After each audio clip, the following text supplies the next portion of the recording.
我不求你放了我们，但我只有一个要求：杀了我，亲手杀了我。朕的愿望啊，可不怕告诉你，朕愿和你年年有今日，岁岁有今朝。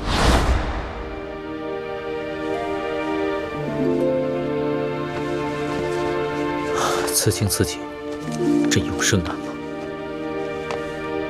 只是不知道还有没有机会，再跟你一起过生辰。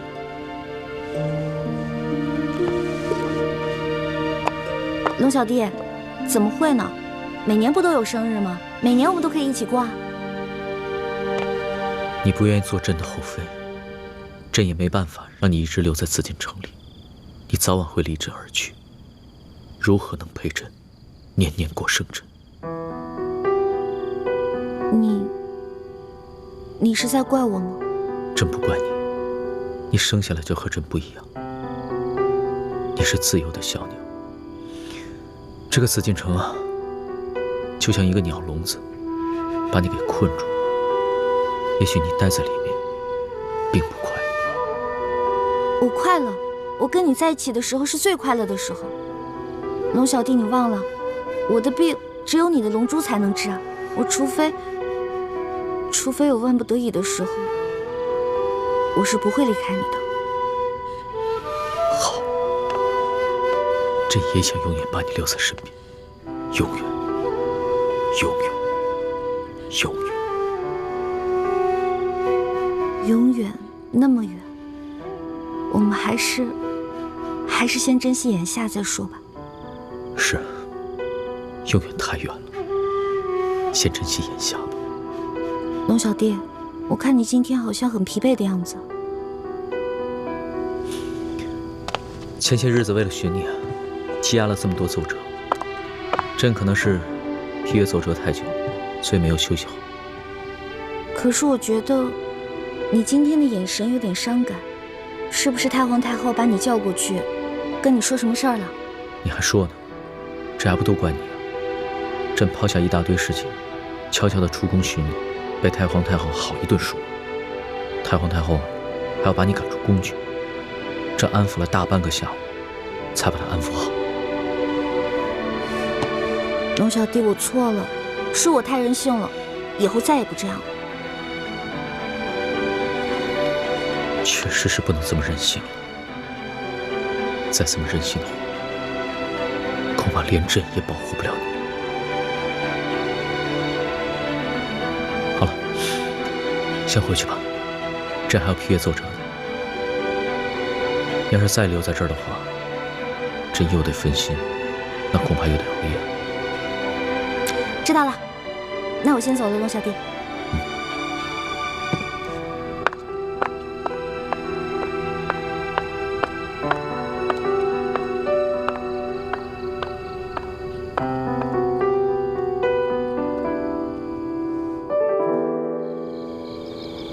康熙可有什么异常？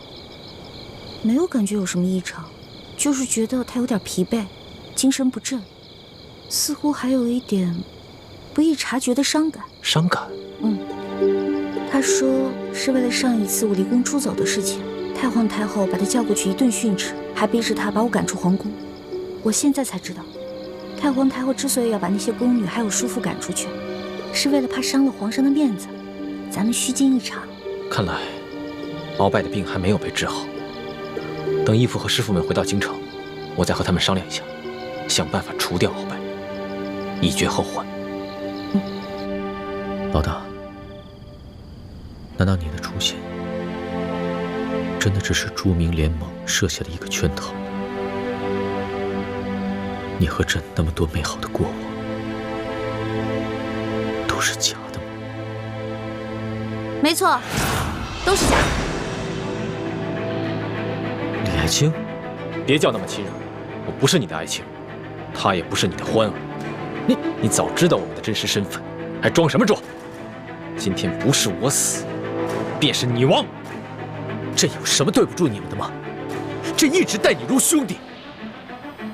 欢儿，你跟朕那么多过往，都只是逢场作戏，都是欺骗朕的吗？兄弟，你是大清的皇帝，我是大明的太子，我们两个能做兄弟吗？欢了，我是南明靖王李定国的女儿，我会爱上你？可笑！我真正爱的人是我的猪哥哥。你们为何要如此对朕？朕待你们一片真心呢，你们辜负了朕，辜负了朕啊！环妹，别跟他废话了，我们这就杀了这狗皇帝，为我死去的父王报仇。没错，为我大明千千万万阵亡的将士们报仇。玄烨，受死吧！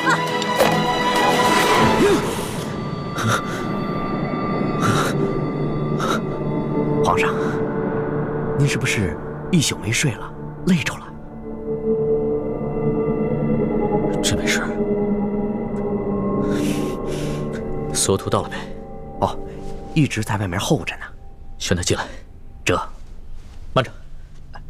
皇上还有什么吩咐？朕饿了，你亲自去御膳房，取一些朕平时爱吃的小点心来。这。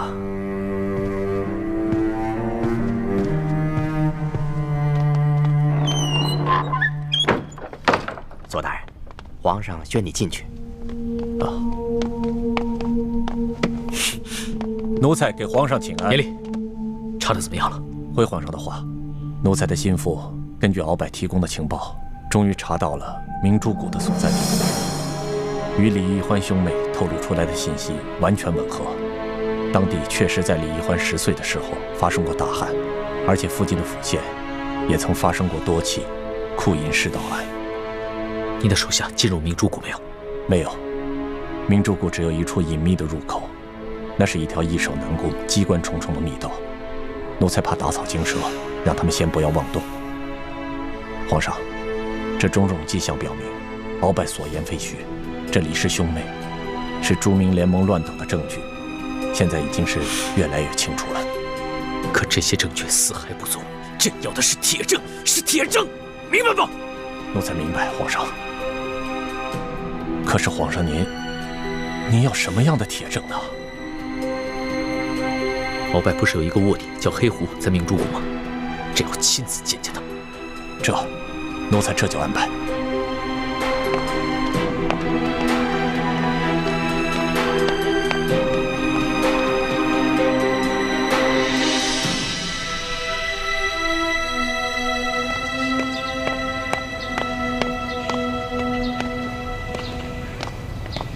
李公公，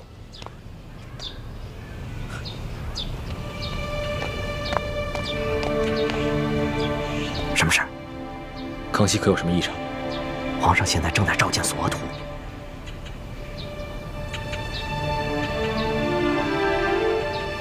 叔父这手上提的是什么？哦，皇上说他肚子饿了，让我亲自去御膳房给他拿点平时最爱吃的点心。往日康熙若是要传膳，都是吩咐你一声，你让手下的小太监去办就行了。今日为何让你亲自去取？难道是跟索额图在商量什么隐秘之事，故意把你支开？我也觉得好像是皇上故意把我支开的。啊，难道皇上对我也起疑心了？不可能，叔父跟我和奕欢的关系，除了义父，没有外人知道。康熙更不可能知道。啊，皇上平时如果跟机密大臣商量什么军国大事，也会把身边的人支开。说不定他正跟索额图商量什么其他的要事。但愿吧。眼下康熙跟太皇太后没有什么异常，但我们切不可掉以轻心。叔父，你要帮我多留意一点宫里的动向，我正在想办法筹集人手，刺杀鳌拜。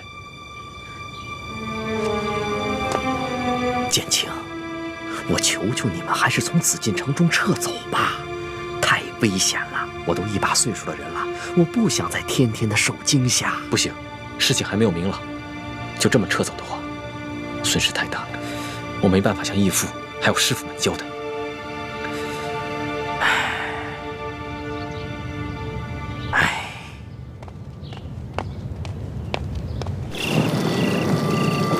这边。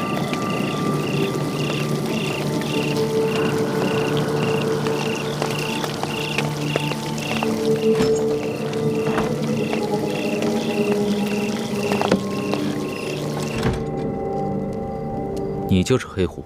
回皇上，奴才正是黑狐。你既本是八旗子弟，为何只肯效忠于鳌拜，却迟迟不肯主动与朝廷联系？奴才也是迫不得已。鳌拜执政多年，掌握了奴才家族大大小小的把柄，所以奴才不得不受制于鳌拜。这些年来，奴才只能和鳌拜单线联络。自从鳌拜被圈禁之后，奴才也曾想过向朝廷保密，但却迫于鳌拜继位，不敢造次。直到鳌拜此次真心伏法，把奴才等密探献给朝廷，奴才才有幸口见圣言。抬头说话。谢皇上。你把李易欢他们二人在明珠谷的情况细细禀报于朕，绝不得有半点隐瞒。这李建清本名朱慈轩，是前明永历帝的最后一个儿子。永历帝的其他几个儿子都在战乱中失散了，下落不明，因此朱慈轩就被李定国那帮前明余孽们奉为了前明最后一个太子。这李易欢是李定国的小女儿，和朱慈轩是同年同月同日生。据说永历帝留下遗诏，为朱慈轩和李易欢从小定了亲，所以李易欢又被这些前明余孽们尊奉为未来的太子妃。他二人从小青梅竹马，一同长大，感情深笃。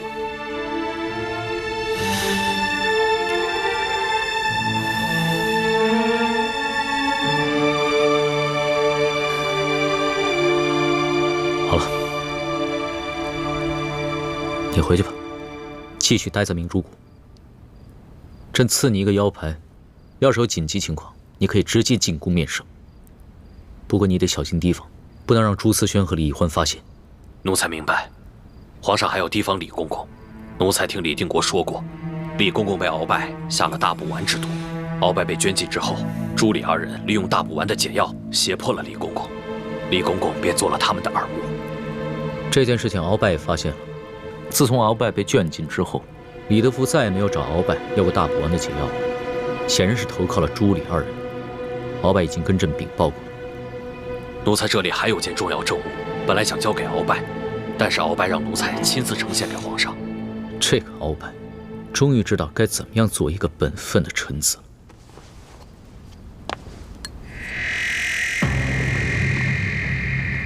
皇上，这就是3把金钥匙其中之一，原本是在吴三桂手中。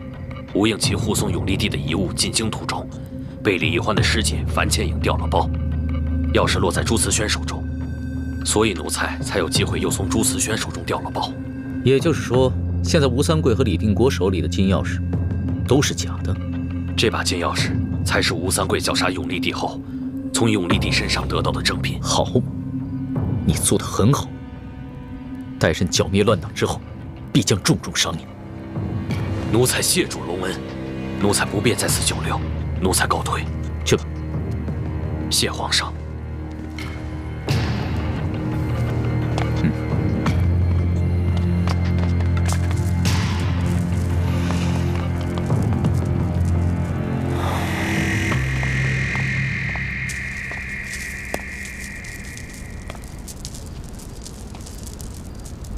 今晚的事情不会泄露出去吧？皇上放心，自从上次妾身知道这宫里有人在外面嚼舌头，回来就把这宫里的宫女跟太监全都清理了一遍，现在留下的都是绝对可靠之人。上次是朕误会你了。这个雪衣居士是受了吴应奇的指使，假举报，真掩护朱李二人。有皇上这句话，妾身就是受了再多的委屈，也值了。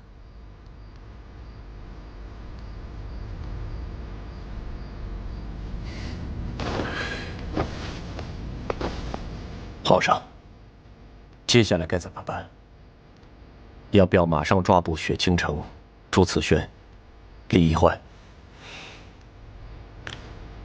此事让朕再想一想。你先归安吧。这。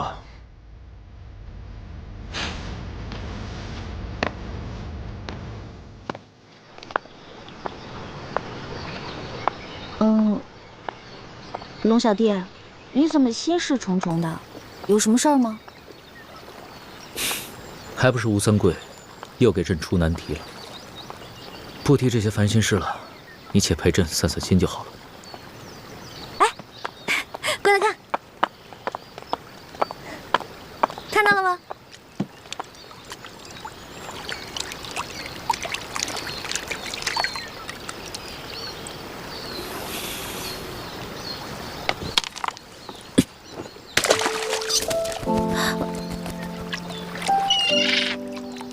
你干嘛呀？你干嘛打那对鸳鸯，拆散他们夫妻啊？大难临头各自飞，他们根本就不是什么恩爱夫妻，只不过逢场作戏罢了。为什么这么说？你不信？那你看那只雌鸳鸯飞回来了吗？如果它真的爱着那只雄鸟，怎么会因为一颗石子就一去不返了呢？真的哎，那只雄鸳鸯也不知道上去追，就知道在那儿傻等，真够笨的。它不是笨，只是伤心了。如果那只雌鸳鸯真的有情有义，那它就应该飞回来，而不是这么等着那只雄鸳鸯飞过去找它。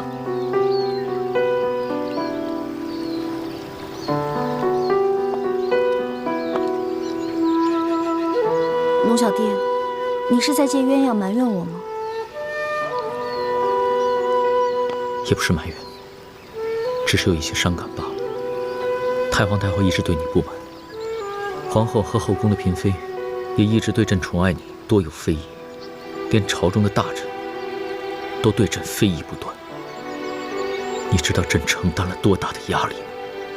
我知道，其实我也为你承担了很大的压力，所以才会选择离开你。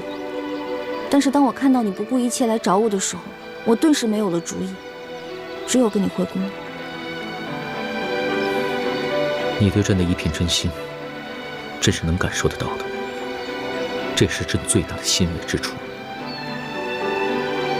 其实，朕根本就不是怕什么压力，朕怕的是你一直在拒绝朕，逃避朕。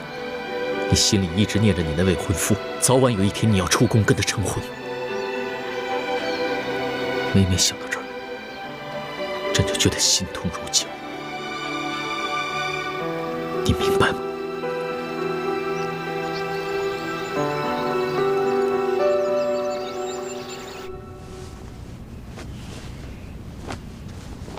皇后，你想说什么？皇祖母，皇上已经见过了鳌拜还有黑狐，已经确认了李建清和李易欢的真实身份。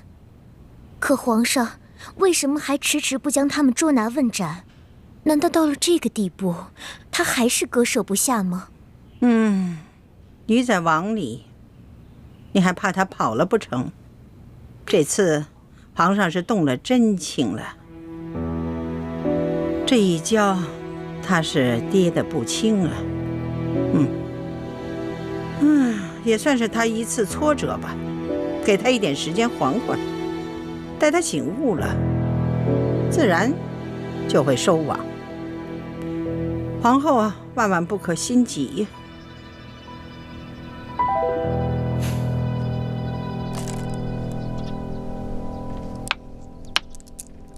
小师妹，你有没有发觉最近情况有些不对劲？是感觉有点不对劲，可是我又说不出来哪儿不对劲。皇上倒是毫无异样，可是昨天大师傅传来消息，说最近在明珠谷外发现很多清军密探活动，他们好像是在寻找明珠谷的入口。你是说，这跟太皇太后看鳌拜有关？但愿无关吧，否则纵然咱们能全身而退，可这段时间在宫里的苦心经营就白费了。大师兄和师傅们一定会很受打击。如果真是这样的话，那龙小弟也太沉得住气了吧？皇上吉祥！皇上吉祥！皇上吉祥！平身吧。谢皇上。你们姐妹俩有这么多悄悄话可以说呀？不是悄悄话，是臣妾久居深宫，有时感觉寂寞孤单，就让欢妹妹过来陪陪我。朕来的不巧啊，打扰你们下棋了。没有，我跟雪姐姐刚下几下，你就来了。那你可敢跟朕下完这盘棋啊？这有什么不敢的？下就下。皇上，臣妾去小厨房为皇上准备些茶点。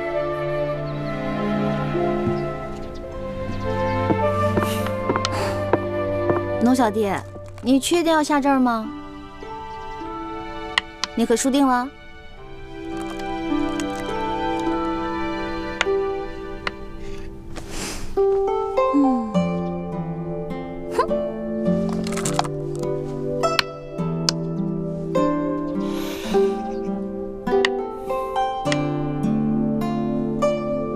这不对啊！明明刚才是我占先机的。你占尽先机，是因为朕一直在让着你。世事如棋，不到最后，谁输谁赢又有谁知道呢？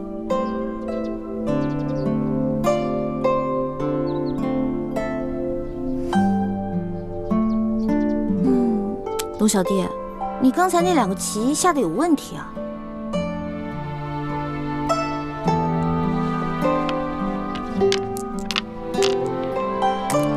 应该这样。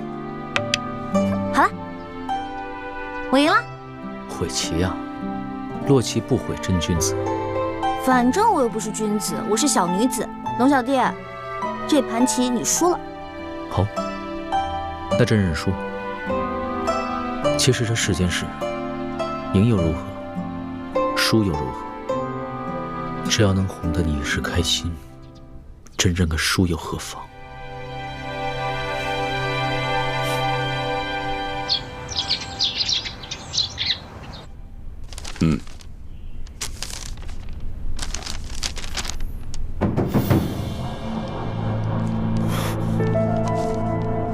父王，这信上面说鳌拜是庄房，并且将李建清兄妹，还有雪倾城的真实身份，以及明珠谷的确切位置，全部向康熙和盘托出了。这是真的吗？这是本王安排在鳌拜身边的眼线传来的密信。我们幸亏终于建成了飞鸽传书的新渠道，从京城发一封密信到滇都3天可达。眼下主子仙李一欢他们的情况一定十分危险。那父王打算如何应对呢？李定国虽然已和父王歃血结盟，可我总觉得他不能放下过往，对本王绞杀永历帝一事始终是耿耿于怀。本王和康熙的关系更是日益紧张，如果这个时候我再出手，就会激怒康熙，加快他撤藩的步伐。我看不如这样，本王就当什么都不知道，让他们二虎相争。万万不可啊，父王！我们大家都知道，李建清的身份特殊，是南明永历帝的最后一个儿子，也是诸明联盟的精神支柱。他如果死了，那整个诸明联盟的神也就散了，并且再难成事。如果说之前李定国对您还心存芥蒂，无法对您实心实意，那么父王正好借此机会向整个诸明联盟以及李定国表明诚心，这样也可消弭当年您绞杀永历帝的伤痛啊。父王，如果孩儿所料不错，康熙不久就会对明珠谷动手。他若是铲除了明珠谷，杀了李定国，那么整个诸明联盟也必将分崩离析，再难成事。在那以后，父王又如何自处呢？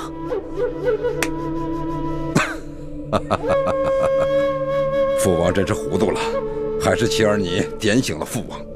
你这就向李一欢他们示警，协助他们撤离紫禁城。这可还来得及吗？从康熙秦鳌拜就可以看出，他一定会运筹帷幄，布置周全，方才动手。他想把明珠谷一网打尽，就要费些时间布置，希望还来得及。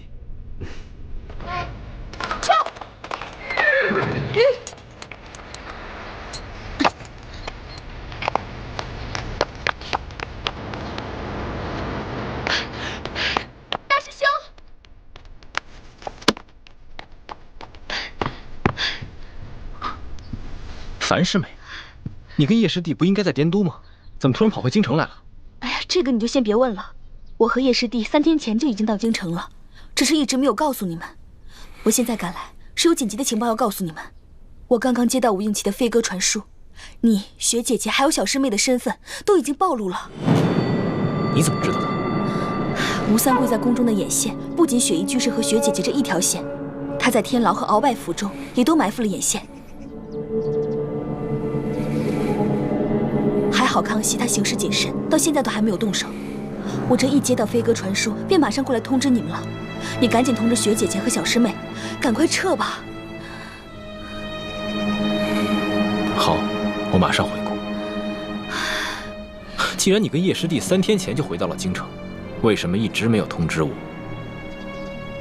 大师兄，这个你就不必问了。只是我和叶师弟这边出了一点小状况罢了。什么小状况？是不是叶师弟还是放心不下易欢，在滇都待不住了，想要偷偷跑回京城私会易欢？这个我原本不想跟你说的，我看到叶师弟刘叔说到京城，我就赶紧追，这一追就一直追到了京城。叶师弟人呢？这3天我一直在劝他，叶师弟也已经答应了要悄悄跟我回滇都。我们想就当这个事儿从来没有发生过，可就在这个时候，我接到了应奇的飞鸽传书。原本想让叶师弟跟我一起来见你，可是他不肯，我就自己来了。想不到，不仅康熙不肯对易欢放手，就连我自己的兄弟也还惦记着我的女人。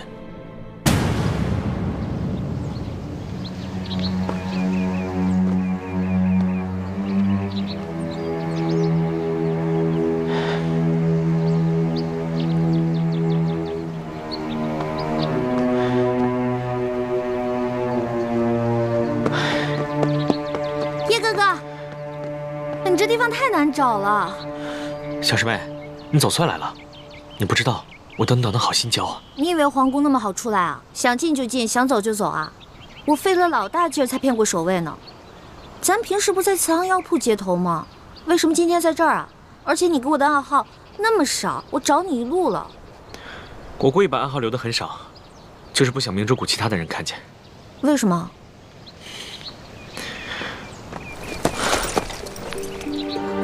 叶哥哥，你这是干嘛呀？拿这么多东西，还有穿的，你这是要逃难啊？不是逃难，是旅行。我带你离开京城，离开明珠谷，找一个谁也不认识我们的地方，过我们想要的生活。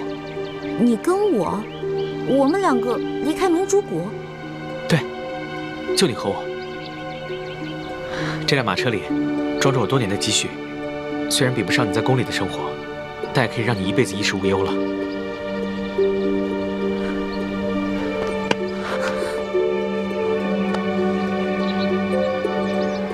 小师妹，跟我走吧。我们找一个谁也不认识我们的地方，重新开始我们的生活。我保证，我会把我最好的全部都给你。我不会像康熙那样，拥有无数的女人。我这辈子就只爱你一个。叶哥哥，你疯了吧？你跟我说出这样的话？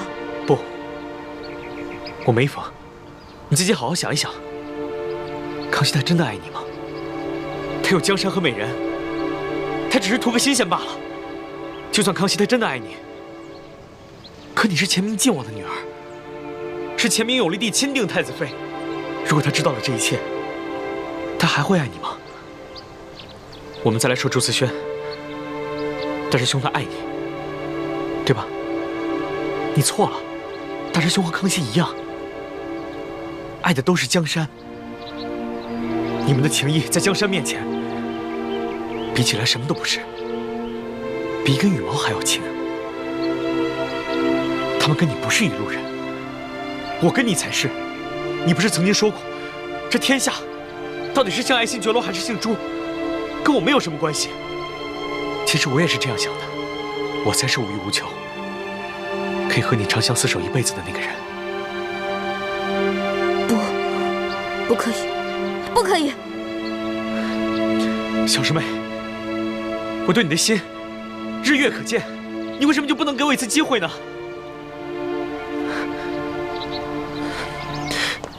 哎，叶哥哥，你干什么呀？你这次偷偷约我没有告诉朱哥哥，因为我怕我告诉他会破坏你们兄弟之间的感情。但是请你以后别再说出今天这样的话了。一欢，你当真不愿跟我走是吗？叶哥哥，我不能出宫太久，康熙已经在怀疑我跟朱哥哥，我得赶紧回去了。叶哥哥，你干什么呀？小师妹，我不想勉强你，但我已经别无选择了。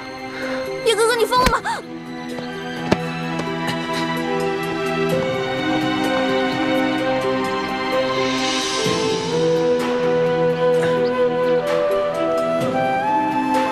小师妹，你别生气，我先带你走，找一个谁也不认识我们的地方，重新开始我们的生活。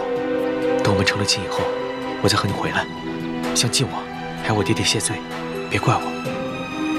将来有一天，你会感谢我的。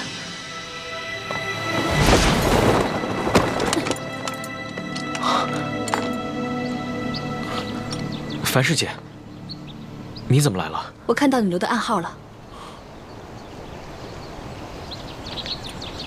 你把小师妹怎么了？师姐，这件事情说来话长，我以后再慢慢向你解释。但如果你今天一定要拦着我的话，别怪我不顾多年的同门之情。你和小师妹的事我已经顾不上了，我来是要告诉你，大师兄、小师妹还有徐姐姐的身份都已经暴露了，康熙什么都知道了。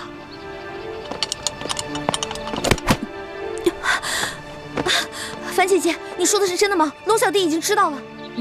那徐姐姐跟朱哥哥知道了吗？我先通知的大师兄，再赶来通知叶师弟的。而且，咱们慈航药铺的据点也暴露了，所以我和大师兄约在北郊的镜湖见面，咱们赶快和他们去会合吧。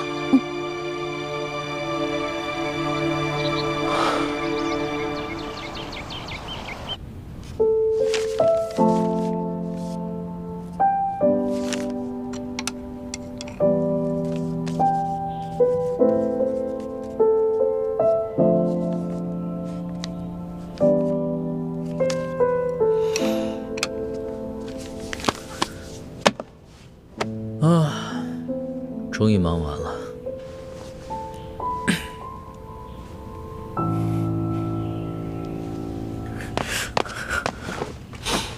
皇上，李德福，你这是做什么？皇上，奴才有罪，请皇上饶命。你何罪之有啊？皇上，奴才有2项大罪，每一项都是杀头的。请皇上准许奴才戴罪立功。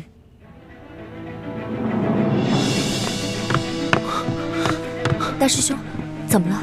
我们的身份暴露了，康熙已经什么都知道了。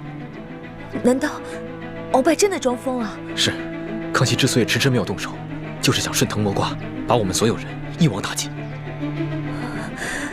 小师妹知道了吗？她不在御书房当差，也不在永乐斋，不知道去了哪里。我担心，康熙是不是已经把她给抓起来了？那怎么办？倾城，你的身份已经暴露了，必须马上撤离紫禁城。你出宫以后，跟樊师妹、叶师弟他们会合，你们一起离开北京城。大师兄，那你呢？欢妹下落不明，我不能抛下她，就这样一走了之。我必须找到她，带她一起离开。时间紧迫，趁康熙还没有动手，你赶紧撤吧。不，大师兄，你不走，倾城哪儿也不去。倾城，你别犯傻了，赶紧撤离。大师兄不走，我哪儿也不去。倾城，你什么都不用说了，你不能丢下小师妹独活。难道大师兄出了事，倾城就能苟活于世吗？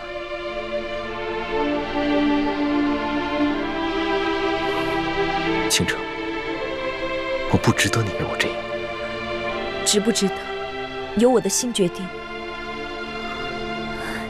大师兄，我们3个人一起进的宫，要走就一起走。小师妹武功不好，多一个人多份力量啊。等找到她以后，凭我们俩的武功和她的轻功，一定可以全身而退的。好，我们分头找，半个时辰以后再永乐斋会合。原来你就是鳌拜勾结的那个内奸呢。皇上，奴才也是迫不得已。当时鳌拜权倾朝野，休说奴才，就连满朝文武也要看他的脸色行事。鳌拜还逼着奴才吃下了大补丸，奴才不得不听命于他。皇上，但是奴才从来没有做过危害皇上和危害大清之事啊！在朕的膳食中下毒，还不算危害朕和大清之事？皇上饶命，是鳌拜胁迫奴才下的药，但是不伤及性命，只是让皇上精神倦怠，疏于治理朝政。如果老奴不下药的话，鳌拜也会另找他人下药的。好你个奴才，还这么会狡辩！皇上，奴才不敢狡辩，奴才只是如实的坦白，如何受制于鳌拜。求皇上饶命，求皇上饶命，饶了老奴的狗命吧！这第一罪，不仅你有，朝中大半臣子都有。朕曾经说过，赦免所有过往听命于鳌拜之罪。朕乃天子，金口玉言，所以你这第一罪，朕便赦免了你。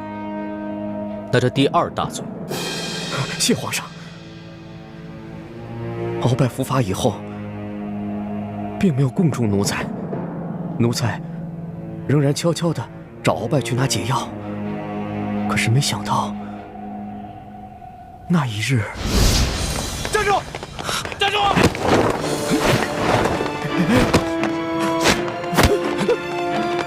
快放了李公馆！李太医，你杀了我，你也活不了。李德福，你别以为杀了我，就没有人知道你是鳌拜的内奸了。你别忘了，我还有我的妹妹易欢，我若是死了，她绝对不会放过你。李公公，您知道的，我这个人啊是不会害别人的，但是我最讨厌的就是那种暗中害别人的。所以，只要你不对我们兄妹两个起什么歹心，那我们自然不会对你怎么样。但如果你心里对我们兄妹两个……当时李氏兄妹答应过奴才，不把此事告诉任何人。奴才以为他们不过是皇上派在鳌拜身边的奸细，虽然探知了奴才为鳌拜所用，但却慈悲为怀，愿意放奴才一马，不说破此事。奴才心中还是感激，但是没料到，既然叔父想活不想死，那么只要你把铜匣交出来，我马上把大补丸的解药给你。李氏兄妹拿着大补丸的解药，要挟奴才，让奴才充当他们的耳目。奴才以为他们不过是跟鳌拜一样，想要探听皇上和太皇太后的消息，好要得圣宠。奴才也就答应了。那你的毒解了吗？没有，奴才每个月仍还得服食一次解药，否则大补丸之毒一发，奴才就生不如死啊！既然如此，那你为何还向朕自首啊？那日皇上和索大人怀疑李氏兄妹都是朱明联盟的乱党，奴才简直吓得魂不附体啊！不瞒皇上，奴才这些天来一直在反复的思虑，越想越觉得这李氏兄妹真的可能是乱党。奴才已经侍奉过3代帝王，皇上比太宗皇帝和先皇都更英明睿智。我大清朝有了皇上，一定会国运昌盛，天下太平，百姓安居乐业的。奴才若是帮臣子们探听消息，争宠夺利也就罢了，但是不能帮助乱党去干这些危害大清之事啊！奴才左思右想，才决心向皇上自首，并且出手李氏兄妹。求皇上念在奴才这几十年来侍奉了3代帝王的份上，饶了奴才吧。你这第2个大罪，果然是杀头的重罪。皇上饶命，皇上饶命啊！当初皇上如此宠幸李氏兄妹，就连皇后和索额图大人都不敢相劝，太皇太后也无可奈何。奴才又怎敢不听他们的话？但是，奴才已经醒悟了，奴才拼着一死，也要向皇上出手他兄妹二人。皇上，就算不饶恕奴才，奴才也好歹算为皇上清除了身边潜伏得很深的2条毒蛇，也算奴才为大清尽忠了。算你聪明。其实朕早就知晓了李氏兄妹的真实身份，他们根本就不是兄妹。朕也早就知道你被他们2人所迫，当了他们的耳目。原来皇上早就知道了。你还记得那日太皇太后出宫去探鳌拜吗？记得。那鳌拜的疯病越发的严重了，居然连奴才都不认得了，还把他喝的那碗汤药泼了奴才一脸一身呐。老东西，鳌拜根本就没有疯，连你也被他给骗了。鳌拜没疯？那难道鳌拜是在装疯吗？不错，你所中的大补丸之毒，必须每个月都服用1次解药。但是自从鳌拜装疯以后，你便再也没有找过他拿过解。这个世上，除了鳌拜，只有李太医能够解此毒，所以鳌拜早就明白，你已经转投了李氏兄妹2人。那日，他特意泼了你一点药汁，把你支开，好单独向太皇太后奏密，以免你泄露给李氏兄妹2人。皇上，鳌拜虽曾祸国殃民，但是他没有真的疯，也算是我大清之福了。那奴才也就死而无憾了。虽然朕早已知晓了真相，但是你肯向朕自首，并出手李氏兄妹，可见你的心中还是有朕的。看在你这一点忠心和侍奉了皇室几10年的份上，朕便饶了你这条狗命。多谢皇上恩典，多谢皇上恩典。你先暂且不动声色，配合朕将李氏兄妹及其背后的反党一网打尽。事成之后，朕自会让鳌拜交出大补丸的解药，免了你日后的后顾之忧。谢皇上。起来吧，别让李欢给发现了。这。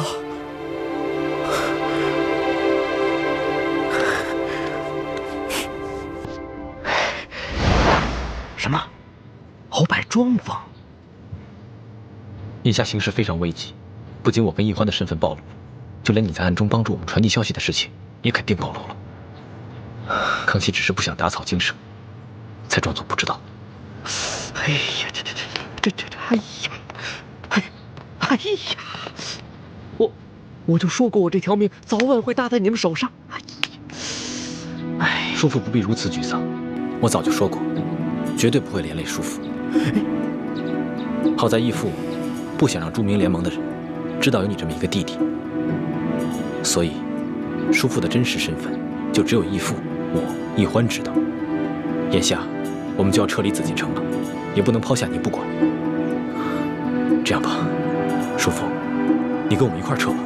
我跟你们？哎呀，我才不想跟你们去干那种杀头灭族的勾当呢。我在这宫中都已经30年了，都已经习惯了，我到外面没法生活呀。既然叔父不愿意离开紫禁城，那我也不勉强你。不过，康熙已经知道了你在暗中帮助我们传递消息，叔父接下来在宫里的日子怕是不好过了。这样吧，我给叔父指条生路。啊？生路？什么生路？你马上去向康熙自首，举报我们。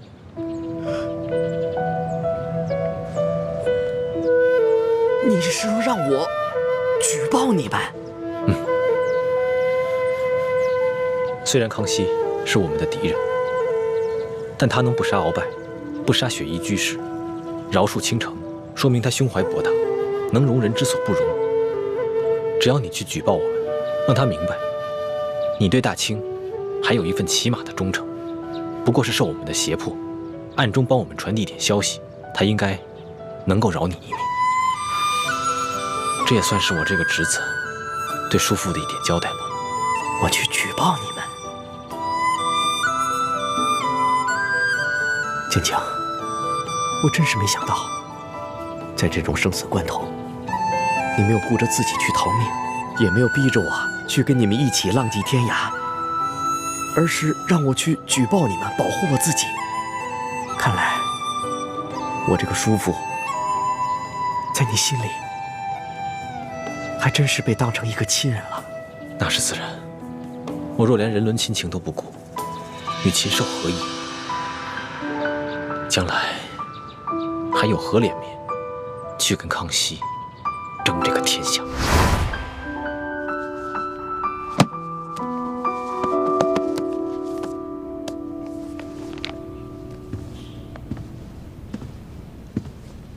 老东西，哎，看看这个，哎，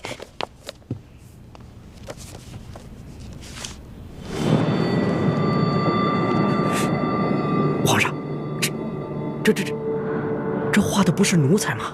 你再看看画像旁边的小字，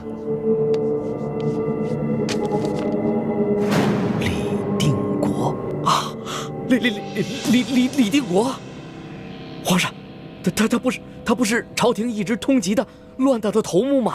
是，朝廷通缉的反党头目，和你李德福长得是一模一样。皇上，这真是见了鬼了！皇上，奴才是个孤儿，少年就进了宫，在这宫中30余年来，从未踏出宫中半步，也没有跟宫外面的人有任何联系，更不认识这个李定国，求皇上明鉴。太皇太后也说，你这几十年来在宫中甚是规矩，除了喜欢贪点小权，弄一些钱财，和外界的关系甚是干净，所以你不可能与反党有瓜葛。你向朕自首，朕才会饶了你。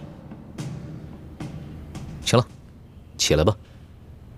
谢皇上和太皇太后恩典，奴才感激涕零。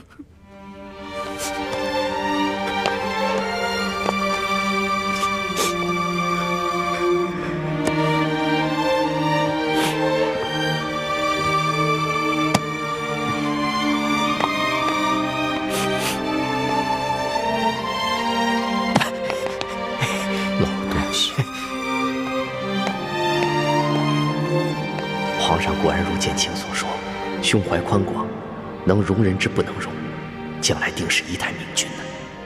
建清也是个大才，若他不是反党，能跟我一起辅佐皇上，那该有多好！唉，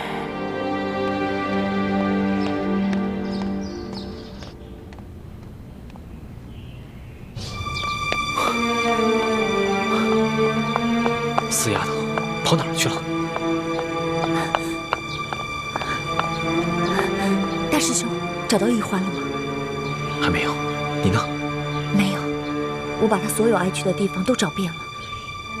他会不会出宫了？不会。他如果出宫了，一定会告诉我的。一定还在紫禁城里。玉环喜欢吃，他会不会在御膳房？对，御膳房还没有找过，我这就去。我们一起。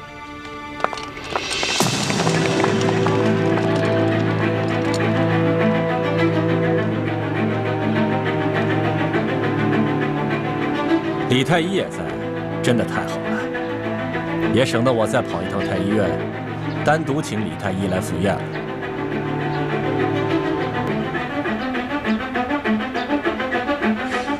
传皇上口谕，念及李太医兄妹还有丽妃娘娘擒拿平西王派来的刺客有功，皇上特意在御花园设了一桌酒席，邀请李太医兄妹还有丽妃娘娘今天晚上共同赴宴赏月。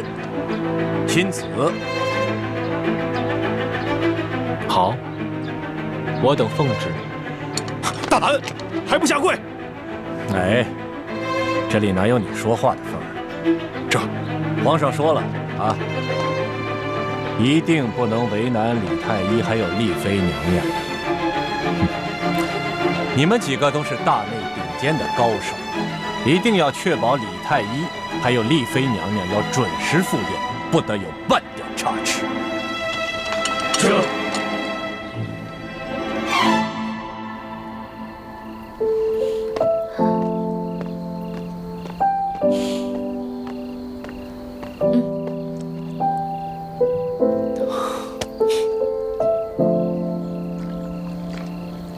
天都黑了，大师兄和雪姐姐怎么还没赶到？该不会他们在宫里出什么事儿了吧？要不然我去看看吧，咱不能一直这样等下去啊！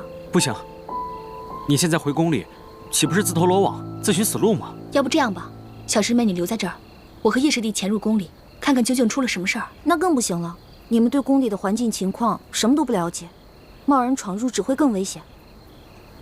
我这次回去想当面跟康熙说清楚，我们虽然是明珠谷的人，但是我没有做过一件伤天害理之事。我不相信龙小弟会是非不分，他会不顾及我们之前的旧情。小师妹，你刚刚说我疯了，我看现在你才是疯了。你以为康熙还是以前那个对你温柔体贴的龙小弟吗？小师妹，这次我赞同叶师弟的，我们是明珠谷的人，和清廷势不两立。虽然你和大师兄救过康熙的命，但凡涉及到清廷的安危，他就不会。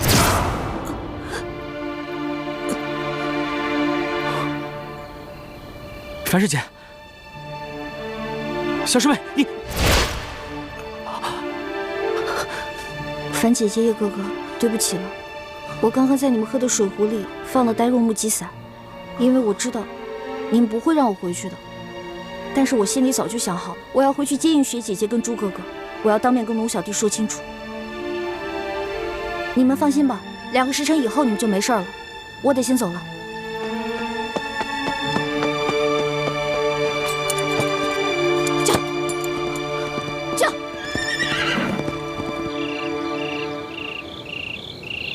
皇祖母，皇上已经派人请朱慈轩和雪清城去御花园赴宴了。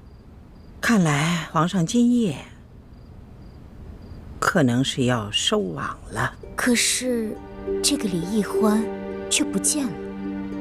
不是派人去看住这李易欢了吗？这个李易欢，他诡计多端，轻功卓绝，又会易容，跟踪他的那些侍卫不敢跟得太近，结果就跟丢了。可是皇上明知道李易欢不见了，却不下令封闭城门，也不派人全城搜捕。会不会是皇上要网开一面，故意放他离开了？不会，皇上没那么糊涂，皇上很能沉得住气的，没有露出任何破绽。李欢他们应该没有觉察到已经暴露了，他不肯下令封城搜捕，是因为算准了这朱四轩和雪清城还在宫中，李欢必定不会独自出宫的。皇祖母分析的有道理，是妾身失言了。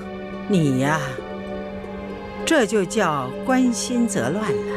你要对皇上有信心呢，他毕竟是咱们大清朝的天子啊，他分得清轻重。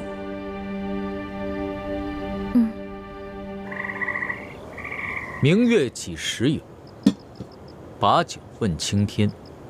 李太医，不对，朕应该叫你朱家太子。今夜月色如何呀？这月色温柔如水，自是美不胜收。不过只可惜这月色背后，似乎隐有杀气，未免有些煞风景。朱家太子入宫有一段时日了，还是第一次像今夜这般与朕一同畅饮赏月。正好，咱们打开天窗说亮话，说说心里话。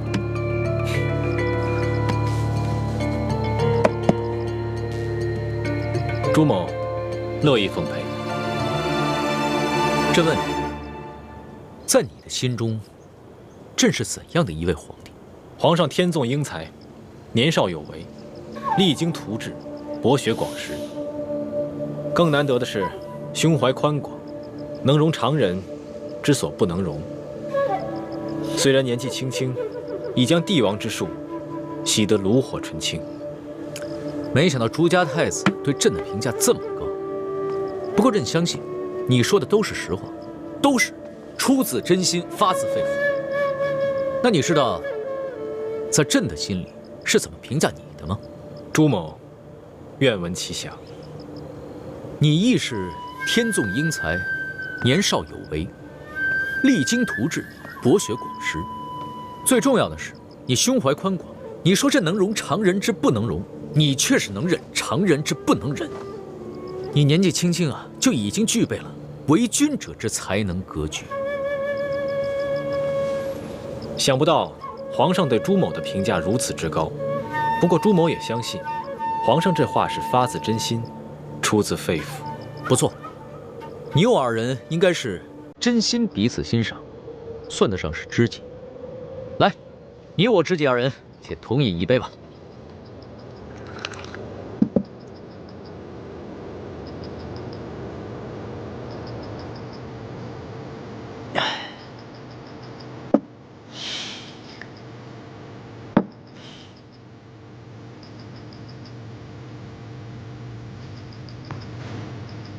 但是，这个地武远非天纵英才便可为之，还要看时宜、命运。朱思轩，你朱明王朝气数已尽，这天下是我爱新觉罗之天下。你若有大才，当应知道大丈夫行事，应当顺应天意和时势，逆天不祥，逆势必败。不错。这帝王天子，实乃天命所归，但这时与命，岂有定数？皇上自幼博览群书，当知史上从无一族人能久战中原。纵然蒙古铁骑强占了大宋江山，建立了大元帝国，但大元帝国的统治一直都是摇摇欲坠。纵然勉强支撑，也未能撑过100年。大元帝国未能撑过100年。主要是败在元朝数代皇帝都固步自封，不肯学习中原文化，一味的强权镇压。但是朕不一样，朕会遵孔孟，行儒术，大力推行满汉乃至各民族融合，共谋发展。到时候，天下各民族都是一家，都是朕的臣民。我爱新觉罗氏，绝不会重蹈前元的覆辙。皇上雄心勃勃，朱某佩服。你我本该是不共戴天之大敌，不过我也衷心祝皇上能够说到做到。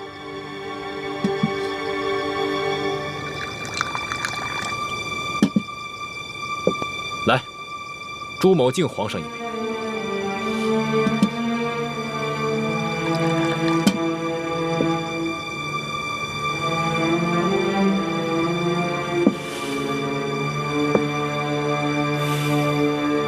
皇上，难得你我还能坐在这里把酒赏月，不如朱某为皇上以武助兴如何？好啊，朱家太子文武全才，朕已经见识过你的多项技艺，若是能再见识一下你的武技，亦是人生一大快事。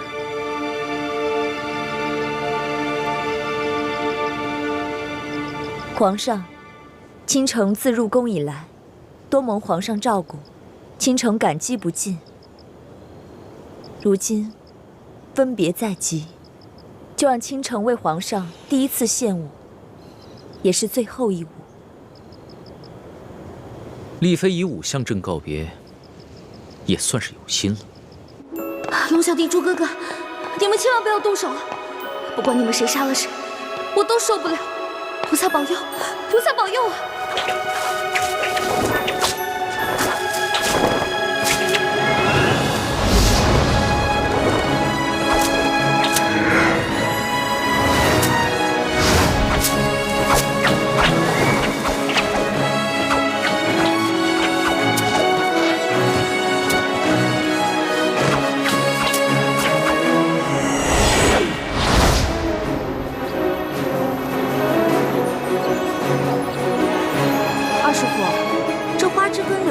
也能当武器啊？那当然了，咱们中原武术博大精深，练至最高境界，飞花摘叶都可伤人。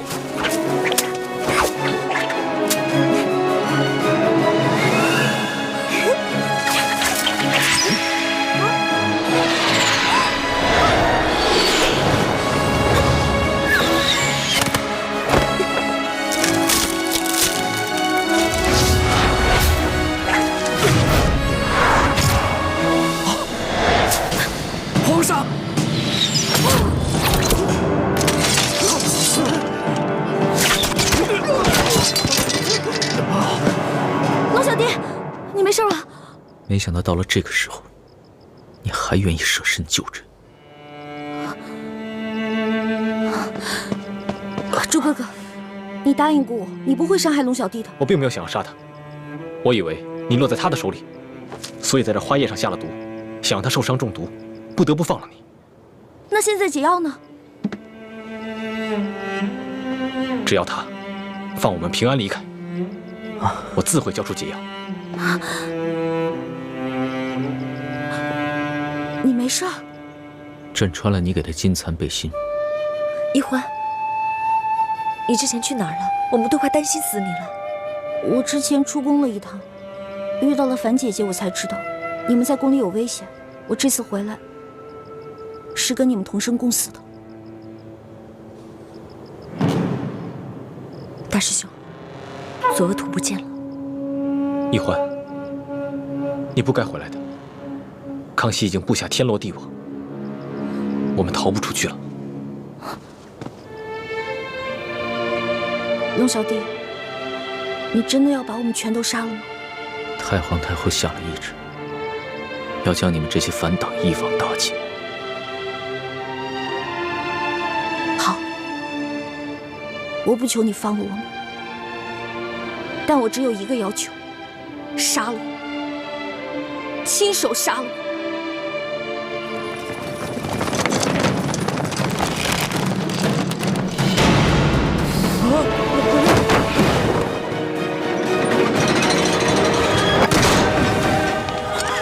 皇上！李公公，扶着他，扶着！别白费功夫了，你们逃不出去的。朱思轩、李易欢、雪倾城，尔等已是笼中困兽，不要再负隅顽抗了。若是你们肯归降于朕，朕保证既往不咎。皇上，还是让奴才把这帮朱明联盟的余孽全部拿下吧。退下。这。朱思轩、李易欢、雪倾城，你们都听好了。你们虽然是前明的余孽，但是你们屡次救了朕的性命。如果朕现在就杀了你们，你们一定会认为朕是一个无情无义、残忍嗜杀的暴君。所以，朕决定给你们一个机会。龙小弟，你是说你要放了我们吗？如果你们觉得朕是一个好皇帝，能够造福百姓，那朕希望你们可以留下来，辅佐朕，打造一个太平盛世。如果你们不愿意留下来，那朕也会放你们归去。玄烨，今日你假作大度的放了我们，不过是想兵不血刃的瓦解我们朱明联盟，然后再逐个剿灭我们。朱思轩，你不要曲解了朕的一番苦心。你若是执迷不悟的话，只怕是江山未复身先死。你们要是不想留下，那朕可以放你们出宫。但是出了宫门，从今往后，你们就再也不是朕的朋友，而是我大清的敌人。玄烨，今日你放了我，总有一天你会后悔的。你不是说过吗？说朕胸怀宽广，能容常人之不能容。朕和你一样，恩怨分明。你们屡次救过朕的性命，朕受了你们的恩惠，放你们出宫，也算是还了这份情谊。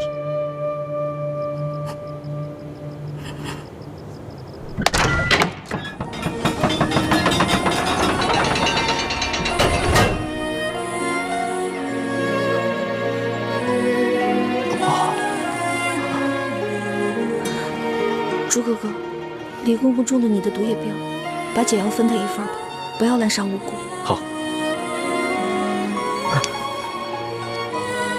皇上，您受伤了没有？这药奴才先试试，如果有效果的话，奴才就给您留着。朕没事，朕有金蚕背心。李德福，你刚刚肯挺身救朕，也不枉朕赦了你2次大罪。奴才誓死效忠皇上。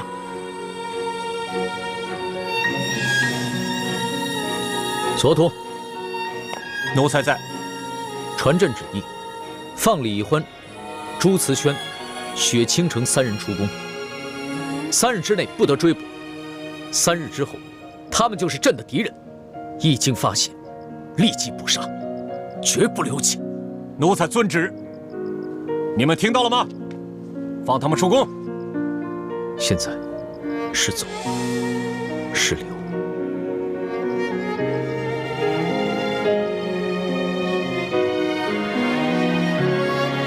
一环，跟我走吧。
都下去吧。就这。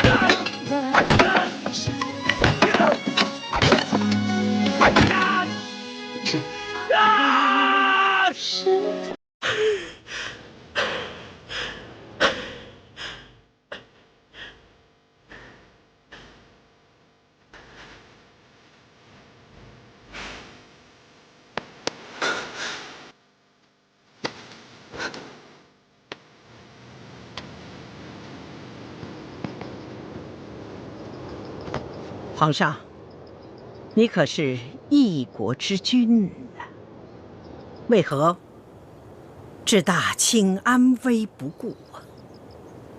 皇祖母，孙儿并没有置大清的安危于不顾。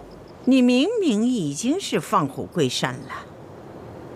皇祖母，朱仁义、朱信南、朱思轩是一个难得的文武全才，若是能为我大清所用，那将是我大清之福。他若是不臣服呢？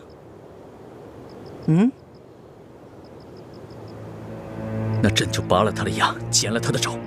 一只没了牙和爪的老虎，也就不足为虑了。他是前明的太子，只有收服了他，才能算真正的收服了人心。崴心绝落时，才算是真正坐稳了江山。真是深谋远虑呀！皇祖母都不如你呀！